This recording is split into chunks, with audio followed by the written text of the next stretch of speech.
When you had her, what was the circumstances of it? How did she end up in foster care? Yeah, so You're from Russia, right? And obviously you hooked up with a black guy to make Ileana. It sounds like that's kind of what you was into. What is it that made you get into the black guys coming over from Russia? Do you think I should have left her in jail or gotten her out? Let me take a second here to interject on that and ask about the baby, right? So is there any of y'all that can maybe step in and, you know, be able to kind of provide a more stable environment for Baby Divine? But as far as, you know, putting house on fire, stabbing people, that's like psycho. You know, y'all could kind of work together to pay the bills type deal or whatever. No, I thought about that when she reached out to me, and I told her I guess she could come to the, you know, live in my apartment when I did have an apartment, and I guess she could get a job to help me with the bills because I need help with bills. And she said, well, can my boyfriend come too? And I said, no, he definitely cannot come. I'm on Instagram, and I always talk back to her because she's my daughter, but I'm not gonna like make excuses. Like if your boyfriend don't want to work, I'm not gonna make excuses for him. I mean, every guy has to work. He introduced me to like dancing and things like that, you know, like in the club? Which is fine. I was young. I didn't. Yeah, like stripping and things like that. Okay. It's kind of scary a little bit though, because when I look at her, it's almost like she's taking my footsteps, like everything that the people saying and everything that's why I try not to say it as much, because my mom used to say exact words. Like it's like deja vu. This is, you know, and I don't know why she's doing that. It is. It's so scary, like hearing you tell me almost the exact same story that she's literally living right now. What's up, YouTube? I want to once again thank everybody who comes up to me in the street and shows me real love. Y'all don't even know. It keeps me thankful. It keeps my tank full. Now back to the content.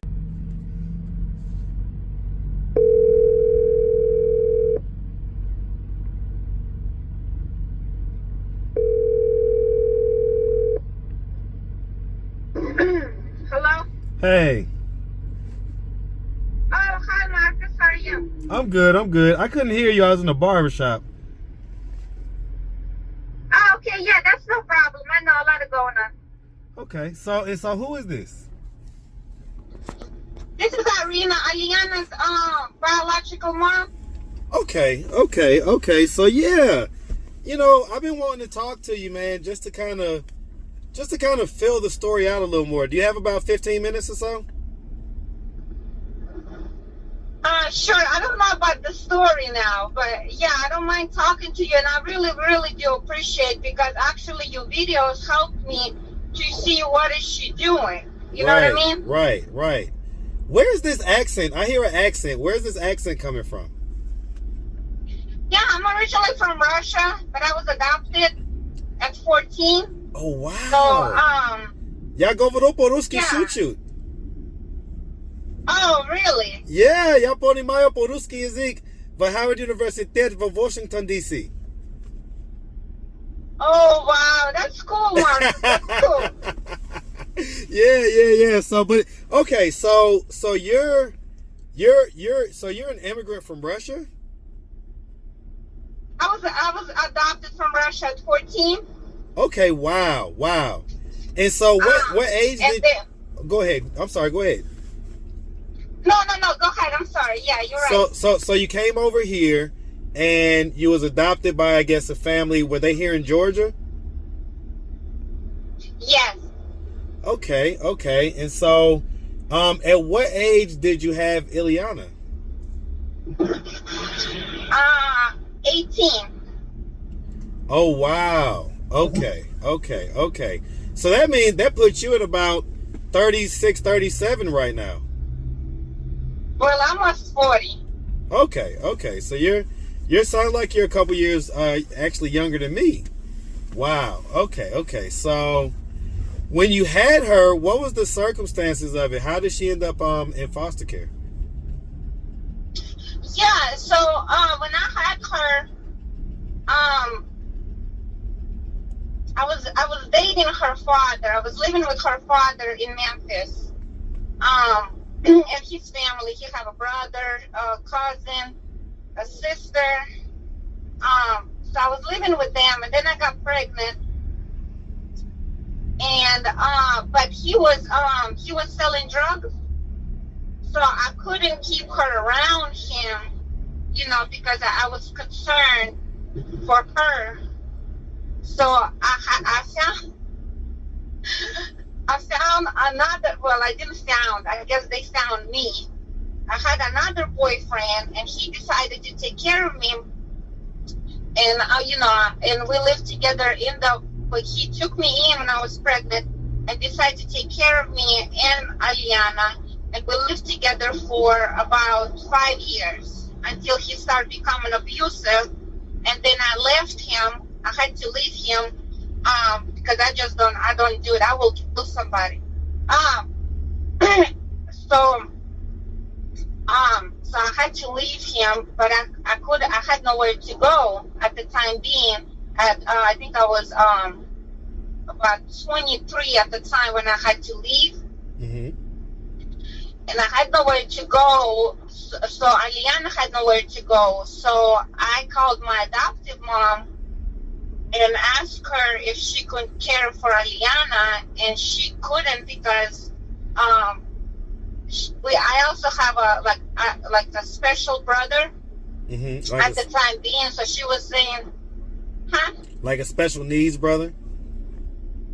Yes. So she was saying it was too much for her with him, so she couldn't take Aliana. And then, but she said her friend, who's a very successful doctor, you know, could have taken her. So her friend came pick her up, and I kind of knew her friend. They adopted kids from Russia too. And Aliana lived with them for like about a year until her husband got in a car accident. And then my mom, she saw that Aliana was in a good behavior and she was acting really well when she was little. I think she was 3 or 4 at the time. So my mom, she said, well, we'll take her in, you know. But my mom, I guess she feel like a failure with me. So she trying to make up with Aliana, and it just didn't work out, you know. And then that's when I don't know. That's when my mom decided to give her to the foster care. And I lived in Memphis at the time and had my own apartment, but I was just working. I had no car at the time. And so I couldn't take her in at the time. So that's how she was in a foster care. And I was in a program trying to get her out. And then I was a little bit in touch with her foster mom. Like if and I used to send her gifts and stuff. But I'm limited. I'm a single female. I didn't have a car at the time, like I was saying. I just had this 1-bedroom apartment in Memphis. And at the jobs, you know how the jobs, they're competitive, and then you have racism and things like that. So I was just trying to make like dead end meets just to cover the apartment so I won't be homeless. Right.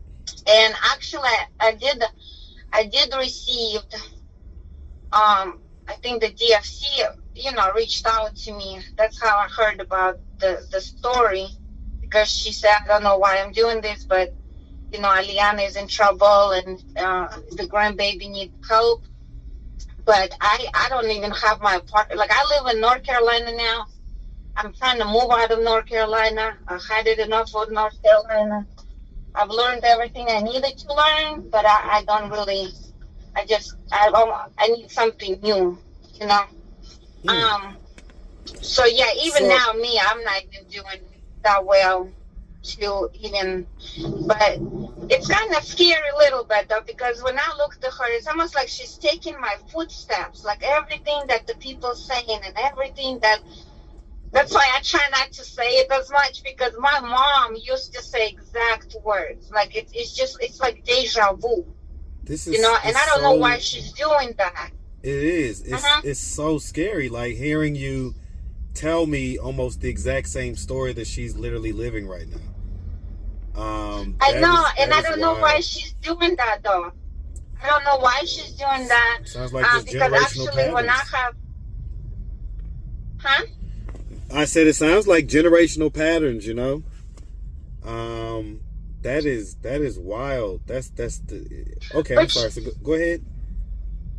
But she has a father too, you know, like her father is in Memphis. I mean, he used to sell drugs. He know all about the game and all that shit, stuff, you know. But he you know, he's not doing that anymore. And then he do have, you know, he had brothers go to jail for murder, and he I used to hang out with his cousin because me and her clicked when I was living with him. And she, you know, she went back to school and got some kind of degree and doing well, living her life to the best of her. Do they not? She just bought a house. Do they not reach out? Like, does either the folks from her dad's side of the family, do any of them ever reach out to her or anything like that? Yes, when she became homeless, about, I think it's been like 3-4 months, she reached out to me because she knows that, you know, I'm on Instagram, and I always talk back to her because she's my daughter. But I'm not gonna like make excuses. Like, if your boyfriend don't want to work, I'm not gonna make excuses for him. I mean, every guy have to work. I mean, I've never. The only guys I met who don't work, I mean, they were never a good news. So I don't know. So I'm not even trying to feed that. But so I give her telephone number of her father. I give the name of her father so she can reach out to him through Instagram too.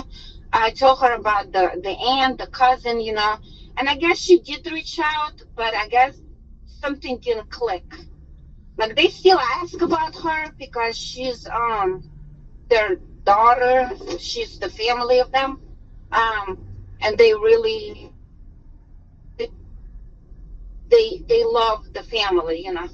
They're well, like, let me take a second here to interject on that and ask about the baby, right? So, is there any of y'all that can maybe step in and, you know, be able to kind of provide a more stable environment for Baby Divine? I know I can't. I'm trying to move out of Charlotte, and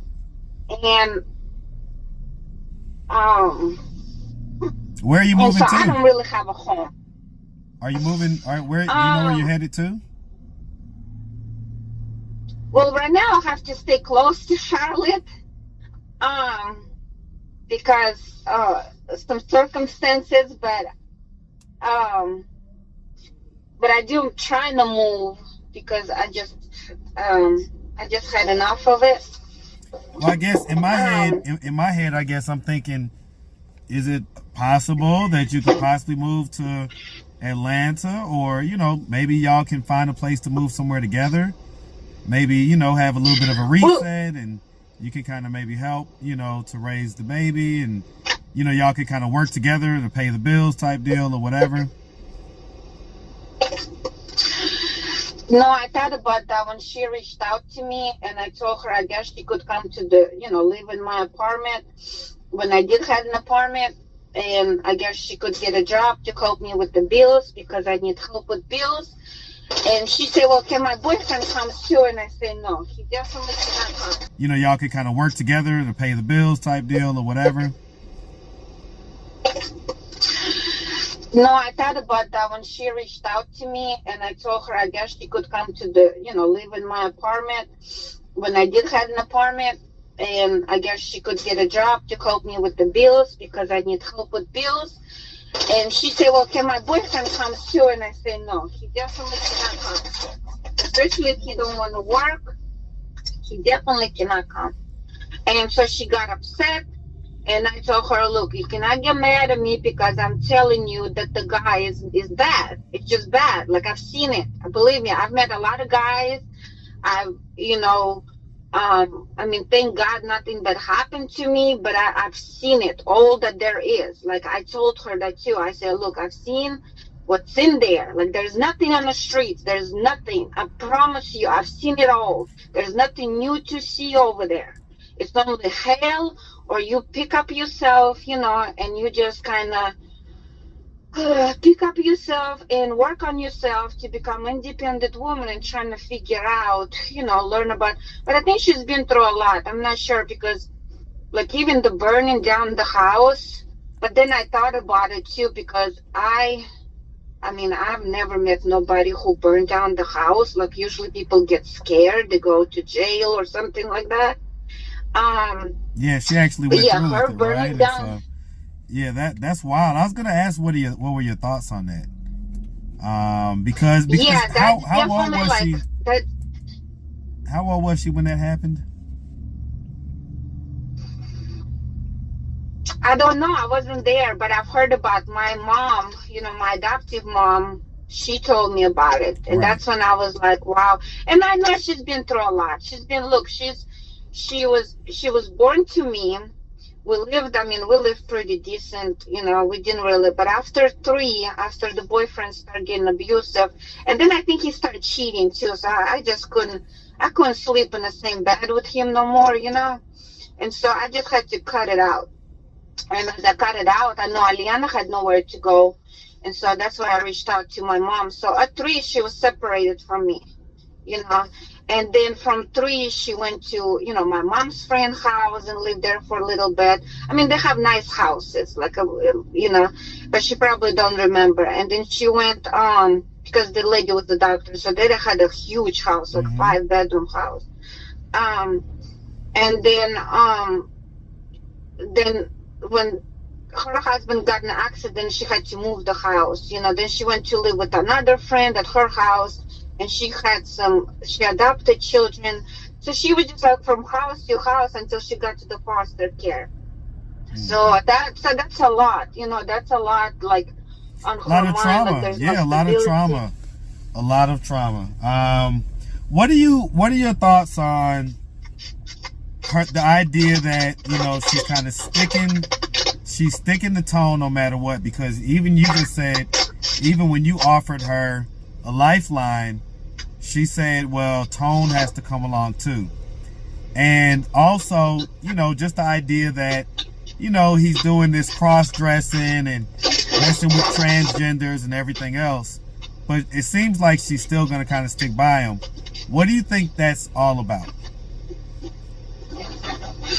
Yeah, I know she met him when she was homeless, and I think she was before that. She didn't tell me, but I remember her calling me one time, and I heard him when she tried to tell me, because I do want to know how she's doing, like how her mental state. And she just, I guess it hurts so much, she don't really know how to gather it, you know, and he even told her, like, tell your mom everything you've been through, and she refuses. So I think there's like something happened that she got raped. I think that's how she got the baby, and Tom kind of took her in, you know. He kind of like I guess he liked her appearance or something, and he's like, okay, well, we're just gonna make it together, like, you know, like young people, you know. But he's young too, he's not like older or anything, so he don't really, and he have like his own trauma. So I think it's maybe like trauma bonding, or, you know, I know attachment disorder. I was like that too when I had because my mom, when I was 18, I started living on my own. I didn't really had to work until like 27, but I had boyfriends all the time who would take me in, and, you know, and like me and wherever, so I won't be on the streets. So, and then something would happen, especially with father, because it's just different. And then he would, like, I would leave him, and then he called me back, or I would come back to him, and he was available, you know, because that was kind of the only person I had at the time being, until I started going out, and I started like meeting new people, and and people start liking me. They say, "Oh, you don't have to live over there. You can live over here," and stuff. You know, and then I kind of compare which place is better, you know, and then I would like read the person to make sure I was safe, you know. But yeah, my mom used to tell me all the time. Mm-hmm. My mom used to, but yeah, I think it's maybe like trauma bonding, or she just feel like he's the only one being there for her. No, I think you hit the nail on the head. I was about to say, I think you hit the nail on the head. Basically, he was kind of the savior, and it's, you know, a trauma bond. So I think you hit the nail on the head. I wanted to ask you real quick before we go, like, as far as you coming over here at 14, why did you end up having to even come over here at, you know, kind of what I consider such a crucial age, right? 14 is a crucial age for when you're growing up. You're kind of, you know, you're a teenager that's going to start to become a young adult type deal. Why did you end up having to come over here from Russia in the first place? Well, my mom got sick when I was 10. So, I mean, I had a dad, but he wasn't there, but I still knew who he was. So I kind of grew up without dad in the household, without a good male, example in the household. But I mean, it wasn't new, like I just adapted to it. But yeah, my mom got sick when I was 10. So I had to go to the orphanage. And then all my friends, they were adopted. Like, we had American missionaries coming in the orphanage, and all my friends that I went to school with, they were getting adopted.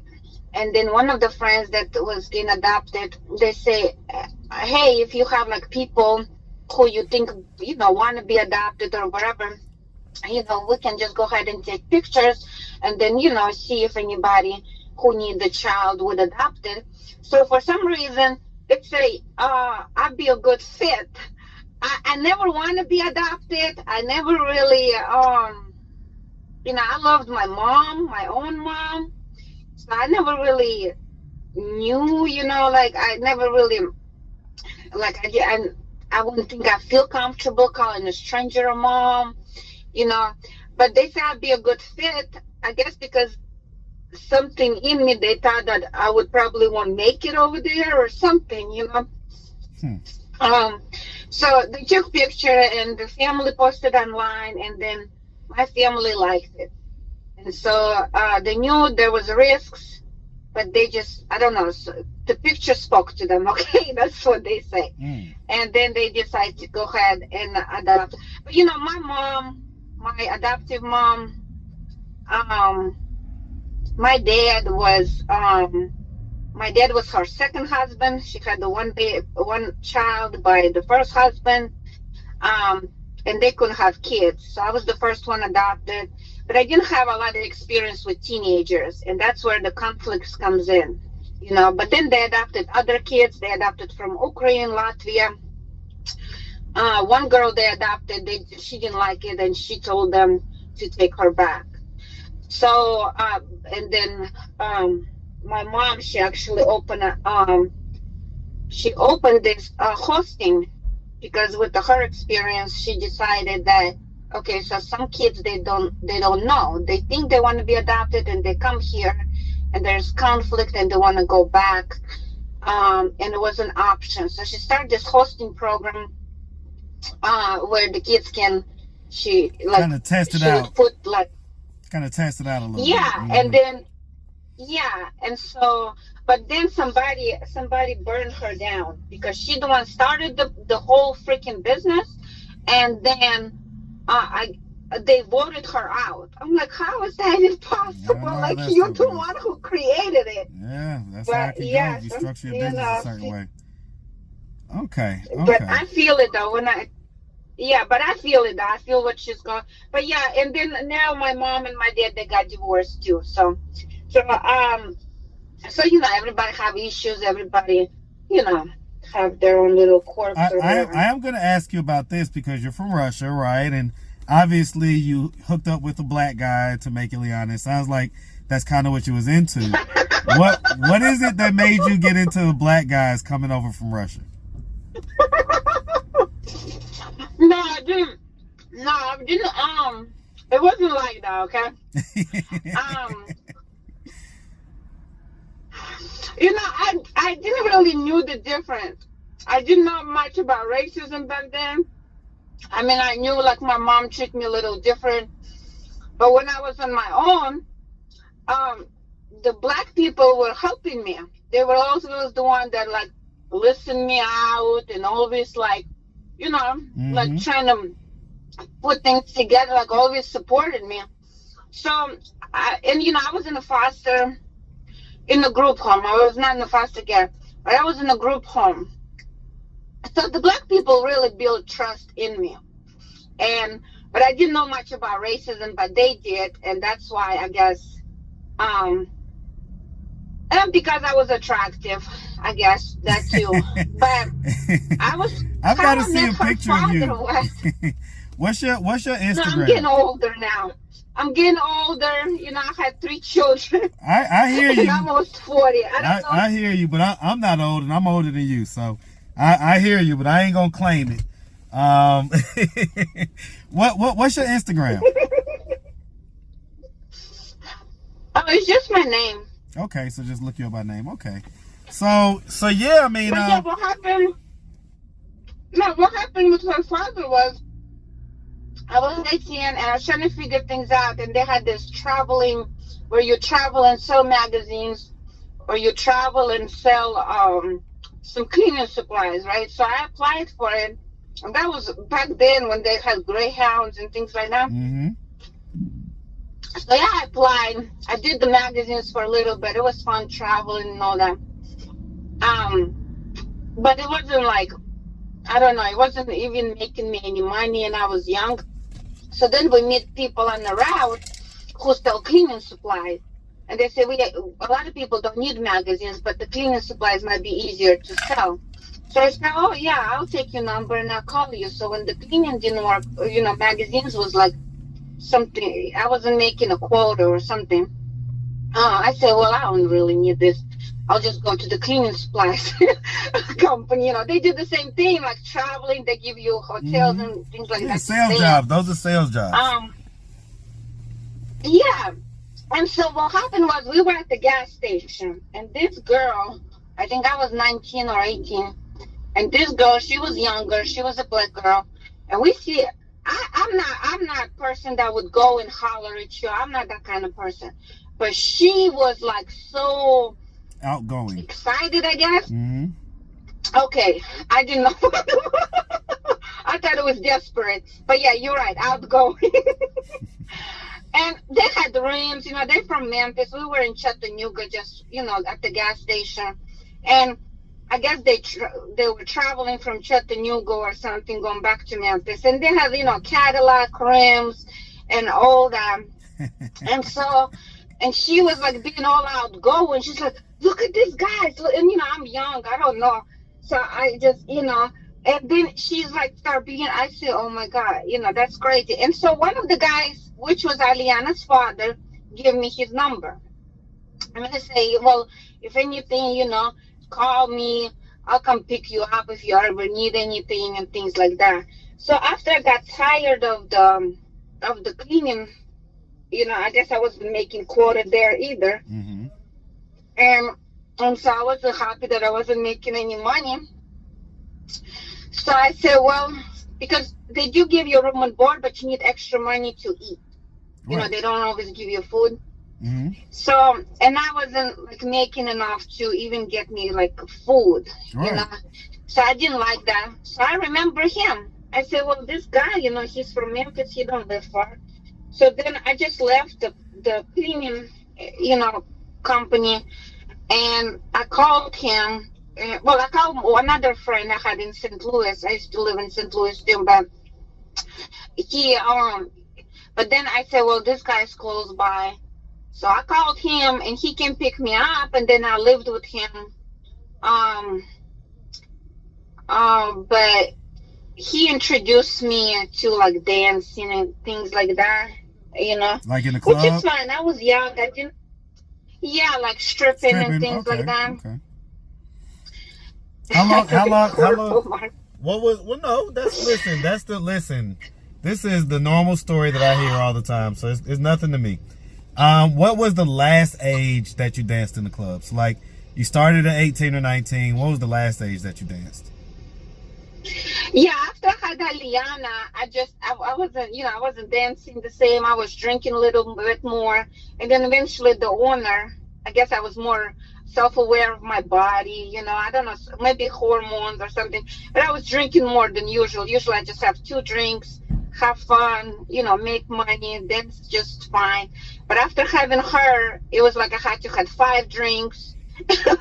And then, I kind of became sloppy. So they say, no, we don't really, we don't need all that. And then I actually say, well, I don't need that either. I have a baby, I have a boyfriend. I'm just doing this to get extra money because I used to do that.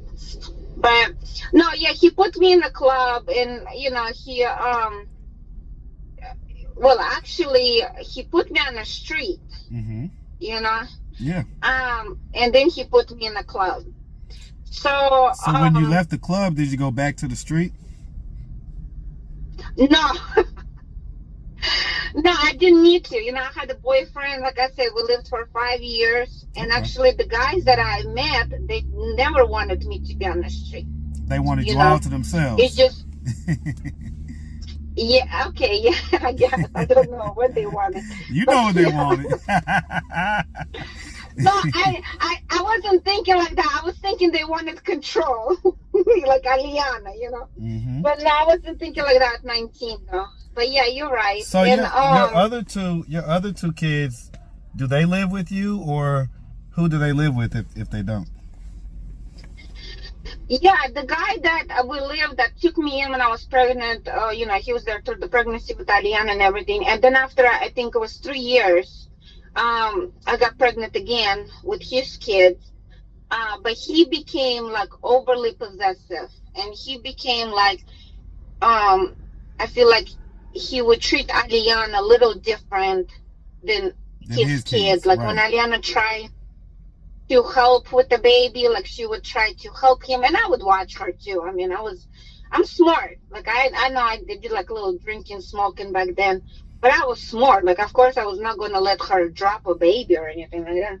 I don't know what he was paranoid about, but he just didn't like it. He didn't like when she tried to help him or she tried to bring the bottle. He just didn't like her around him. Like, and so it was just like, it pissed me off. So eventually I just told him, I said, look, I don't know what it is, like, and so we had a conflict, and then that's when he became a little aggressive, and then I called the police. He went to jail, and that's when I just like, well, I'll go live with my mom. We have to give kids to my mom. I might live with you for a little bit, but I mean, it's just. And then we moved from Memphis to Mississippi because he thought it was going to be better, and it was for his job. But I think he started cheating.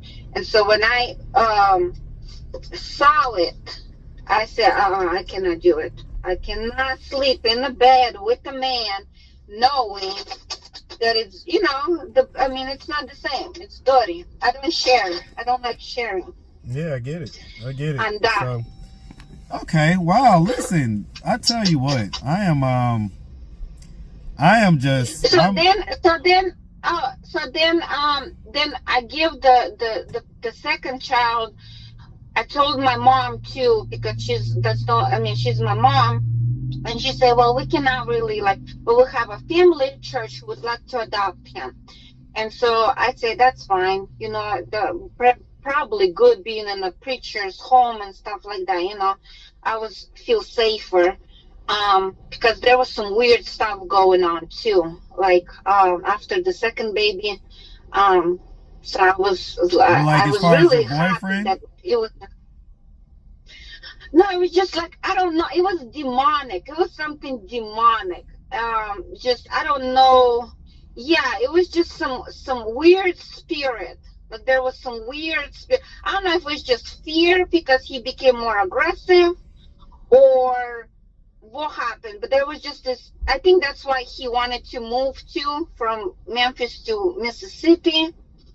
Yeah, and actually when we did move, I didn't see much of those spirits. But yeah, it was just weird. And then when I started going to church and I was getting excited, like when I come back from church, and you know how you get like a good message and you get really excited and you want to share, and he's the only one there, like I wasn't social. He just hates to hear it. He's like, I don't want to hear it.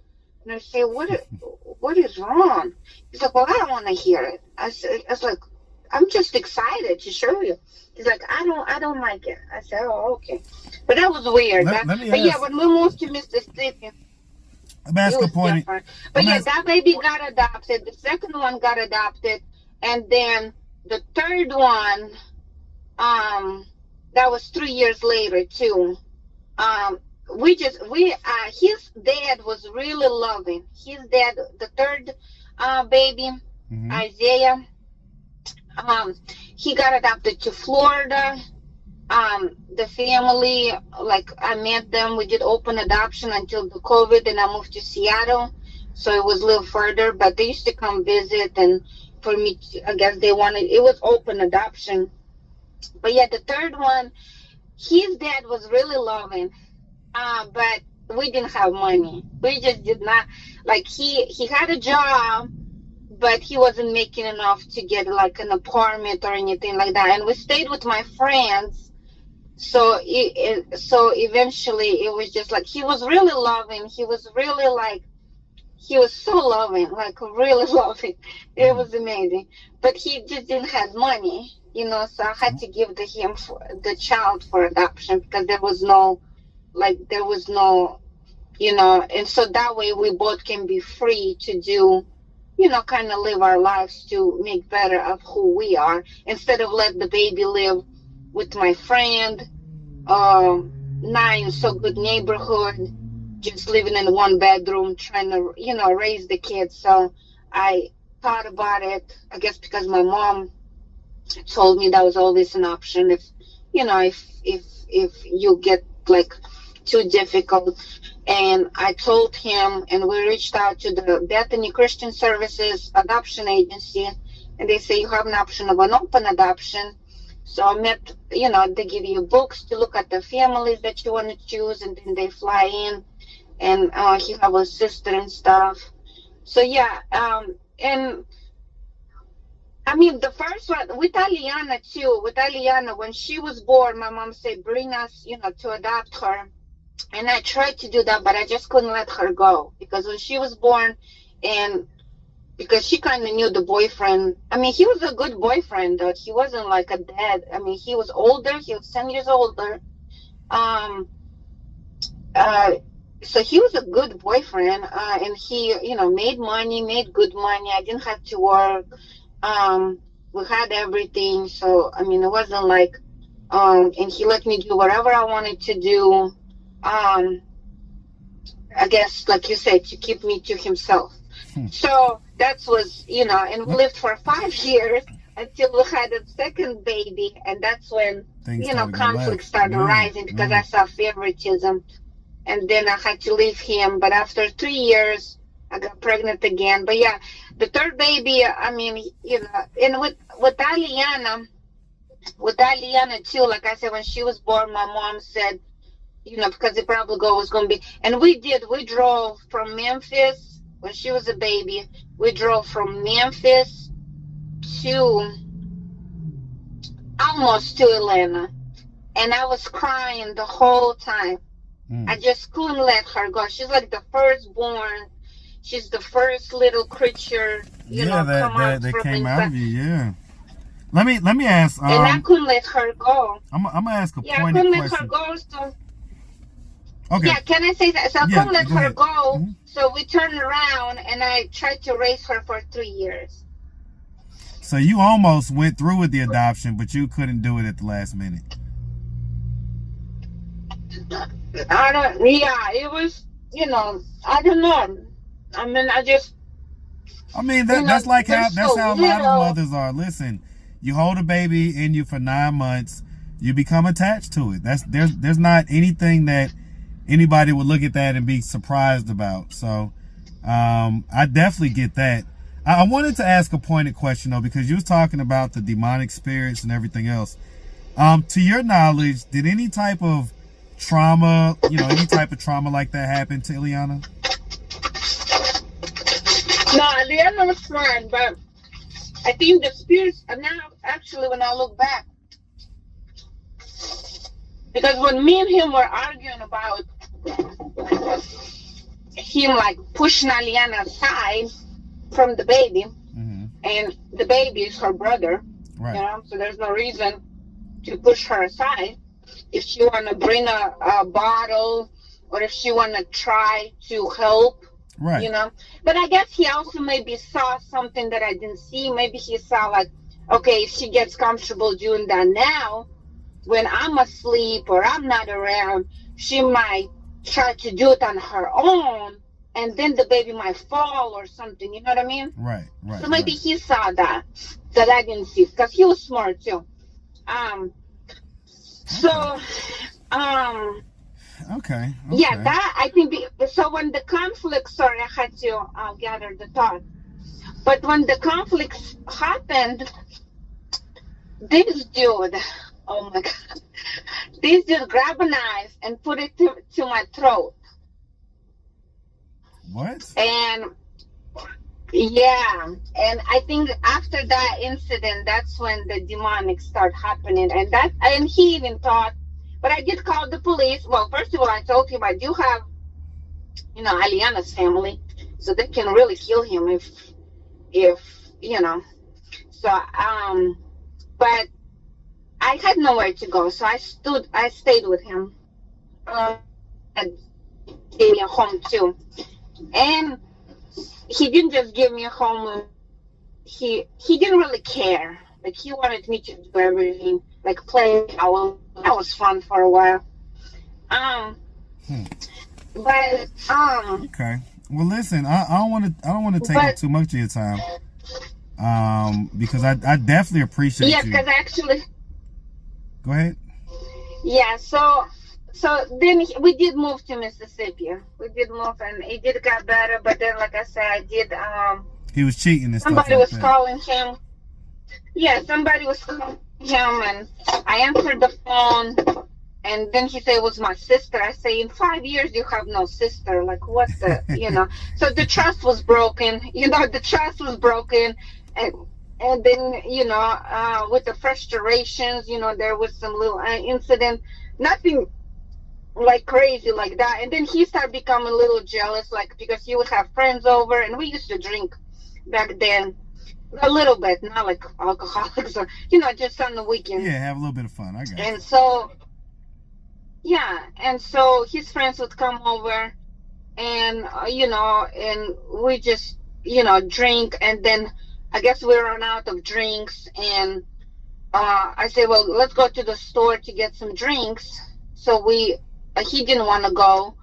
And me and his friends went, but we couldn't find a store open. So then he became jealous that I his friends, and I'm like, you crazy? Like, wait, no, I don't do that. I'm a lawyer. I don't have that in me. I don't have no. So you never cheated, nothing like that. Greed. I mean, if I do, I'll let you go. I don't do back and forth. Like, I don't have that in me, and I'm pretty honest. If I did, I would just let you know, make your decision. And then, but I would never like play both sides. I get it. I get it. All right. I don't have it in me. I don't have like, yeah. I listen. I want to meet you. I want to meet you in person, but we'll see. We'll see if you ever make it to Atlanta, or if I'm ever in the city where you're in. But I am extremely happy with you. Kind of tapping in with us and just kind of. Just letting us know about Ileana. Stop! Don't do that. Hold on, real quick. Don't do that. All right. All right. I'm sorry. Go ahead. Now I gotta cut that out. Go ahead. This motherfucker. Anyway. All right. Back to it. All right. So go ahead. What was you saying? Yeah. They are wild, but all that. Yeah, you really. No, I really appreciate, because even just getting her out of jail and doing this back and forth, and I mean, everybody knew it was better for her to just, be in there, and so she can make a plan to be a better girl, Do you think I should have Um, left her in jail or gotten her out? No, I've been to jail when I was younger, her age, for DUIs, and her baby daddy got me out and stuff. And, I didn't really learn anything from it. But, you kind of like her baby dad, like not her baby daddy, but like her father, it's like the same morals, almost like you kind of, don't want to see nobody in jail. But, um, and I hate to say it because my mom like say all the same words, and I hated it. I don't know, but yeah, it's dangerous. It's definitely dangerous what she's doing. I don't know. And Tone, I don't even. Where he from? Africa, or he's No, American, he's or definitely what? he's American, but he's from South Carolina, and the part of South Carolina I believe that he's from has a large what they call Geechee, or people from a Geechee background. So Geechee population. It's kind of like the slaves that didn't never really leave kind of the coast. And so along the eastern coast, and even as you go through the Gulf, you have a lot of communities that have this Geechee kind of background, is what they call it. And so it's just, Okay. it's a largely untouched bloodline that, when it comes from the people that were basically slaves that lived in those areas. Okay.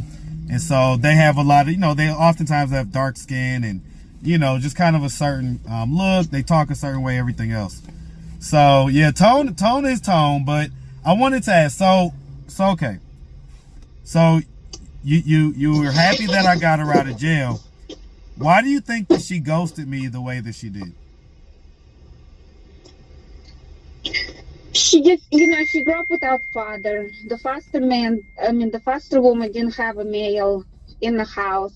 So she really, she male masculinity, but then she don't know how to handle if you give her too much. So she feel like she defending herself by standing up to herself and just, making this crazy decision.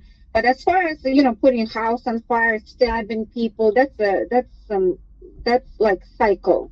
So that's something that is like, I wouldn't even feel comfortable for her to live with me, because I don't know how much anger she have for me to abandon her, Right, So right. No, I yeah, understand that's that. a huge, and it's not mental. Like, yeah, they have diagnosed with her bipolar. They try to diagnose anybody as Right, long as you take right. their, So, Right, basically. and everybody really have bipolar, because you got the spirit and then you got the flesh. So Mhm. there you go. There's your bipolar.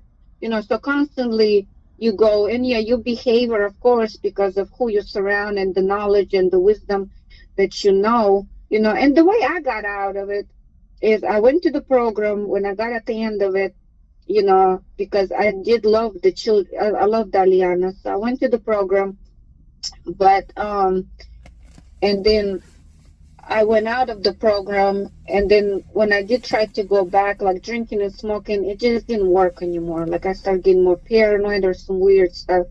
So I stopped doing that. And then I got in the church, met people in the church, and they prayed for me. And they, talked to me when I was like, well, I don't understand why is this. And thank God I met some smart people, and they were, able to give me some kind of wisdom, and then, but it's all seasonal, like now I'm in a different season. Like, I lost my apartment, I'm trying to move out. I've seen racial demon that I thought I never would see, and so I was healing from that. It's everything fine now, but it was shocking You say because a I never racial really demon? seen how that can prejudice people get. Like, how can they want to destroy you? We're talking about, take your car and everything. Just they don't care. Yeah, it's a lot of that going around. So, well, listen, is it Irina or how do I pronounce your name? Yeah, Irina. Okay, Irina. And do you pronounce your last name DeCake? Yes, it's my adopted family name, and Okay. yeah, I think it's Arabic. Okay, irinadakake. Okay. Well, listen. I am so happy that you got back in touch. You know, I'm gonna definitely let the audience hear the majority of this conversation. You know, a lot of it'll be cut out, but the important parts. You know what I'm saying? Just hearing about Ileana's background, her childhood, everything else. And I, for one, really hope you got my number now. So if you ever find yourself in Atlanta, hit me up. No, I was thinking going that way, like close to Savannah, just to get out of town. But the problem over there, I have no home over there. Like, even though there's jobs over there, but like, you know, Paris Hilton, South Carolina, and Savannah over there. Yeah. And there's a lot of jobs over there. That's but there's no place for me to live over there. And anyway, I gotta be back here. And then I think I'm gonna go traveling, just so that way I can save up money to start over. Because the way that happened here, like I said, I didn't really lose it. I just really give it up because I couldn't. And just do it. You know, I'm tired of it. I'm tired of the fake religion and all that. And I say, F it, I'll do it all over again. So, it is definitely tough out here. I will 100% agree with you on that. But look, like I say, I don't want to keep you all day. I really, really appreciate it. What's your Cash App so I could just, you know, send you a little something?